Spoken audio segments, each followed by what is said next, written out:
সম্মানিত উপস্থিতি, আপনারা জানেন যে গত বেশ কিছুদিন যাবৎ বৃষ্টি হচ্ছে। আজকে নারায়ণগঞ্জে বিকাল থেকে যে বৃষ্টি হচ্ছে, এই বৃষ্টির প্রভাবে নারায়ণগঞ্জের অনেক জায়গায় ইতিমধ্যে পানিবদ্ধতা তথা জলাবদ্ধতার সৃষ্টি হয়েছে। অনেক রোডেই নারায়ণগঞ্জের বেশ কিছু এলাকায় ইতিমধ্যে পানিতে তলিয়ে গেছে।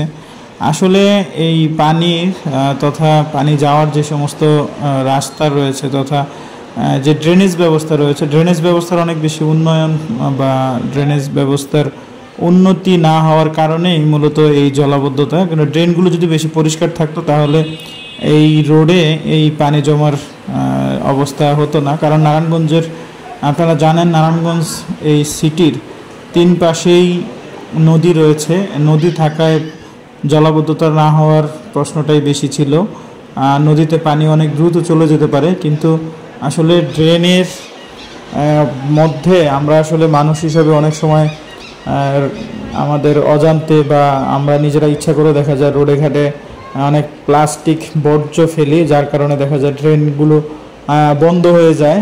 যার ফলে এই ড্রেনগুলো বন্ধ হয়ে যাওয়ার কারণে মূলত এই যে পানি জলাবদ্ধতা তৈরি হয়।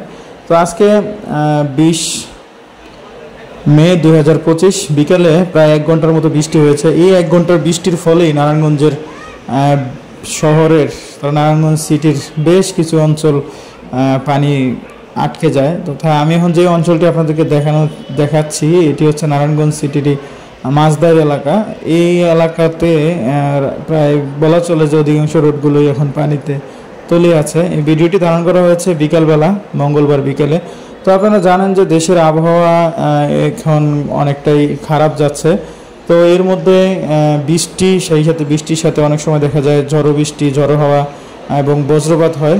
তো যারা এই বৃষ্টির সময় বাইরে বের হবেন তাদেরকে অবশ্যই বজ্রপাত এড়িয়ে চলতে হবে। এবং এই বৃষ্টির সময় তথা এই যে বৃষ্টির যে পানি জলাবদ্ধতা, এই কারণে কিন্তু অ্যালার্জির একটা সমস্যা দেখা দিতে পারে। এই পানিগুলো আসলে অনেক নোংরা। যারা এই পানিতে হাঁটাচলা করছেন তাদের জন্য আসলে অনুরোধ থাকবে যে বাসায় গিয়ে খুব পরিষ্কার করে হাত পা ভালো করে ওয়াশ করার জন্য, না হলে অ্যালার্জি হওয়ার একটি পসিবিলিটি থাকতে পারে। তো আপনাদেরকে দেখানোর চেষ্টা করলাম নারায়ণগঞ্জের একটি অংশ। আসলে শহরের জীবনটা এমনই, শহরের জীবনে এই বৃষ্টি, জলাবদ্ধতা, পানি এগুলো নিয়েই আসলে শহরের জীবন। এর মধ্যে যতটা কষ্ট আছে আবার এর মধ্যে আনন্দও রয়েছে। তো সকলের কাছে অনুরোধ থাকবে যে এই নোংরা পানি থেকে যতটা সম্ভব দূরে থাকার জন্য। আর এই পানির থেকে বাসায় গিয়ে যার যার মতো করে খুব ভালো করে পরিষ্কার করে নিতে হবে, না হলে অনেক ব্যাকটেরিয়ার মধ্যে আছে, ছোঁয়াছুঁয়ি অনেক রোগ হওয়ার পসিবিলিটি থাকতে পারে। তো সবাইকে নিরাপদ থাকার জন্য বিশেষ অনুরোধ রইল। তো ইনশাল্লাহ দেখা হবে আপনাদের সাথে পরবর্তীতে নতুন কোনো বিষয় নিয়ে।